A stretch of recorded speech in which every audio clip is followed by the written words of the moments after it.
2017 to 2018, there was an increase of about 12% in the number of Kenyans who sought government services. And I think that's good news, because more Kenyans are going out there to seek services.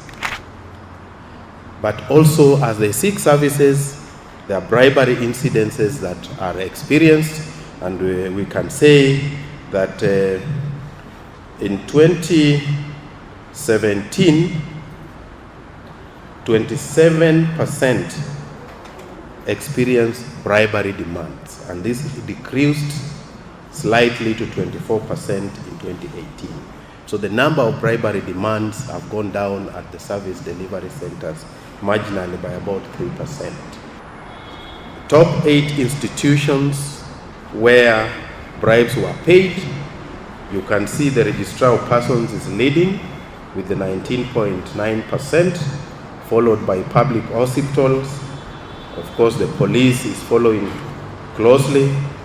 The offices of the chief and village elders, because these are the basic units of service delivery at the grassroots level. So the level of interaction between the general public and these offices is very close. Ministry of Lands, county government offices, Huduma centers, Ministry of Education, in that order. Obtaining a tender attracted the largest average bribe by 88,294, followed by seeking employment at 23,344. The counties in the semi-arid areas, I noticed there, are leading in corruption. And I think this is something that must be looked into. That the ASAL region counties are supposed to be avenues for development. That those who paid the bribe were able to be given the services. That's very worrying.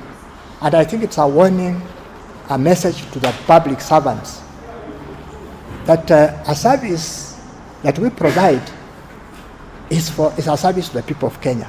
It is not a trade. You don't go to the office to make business.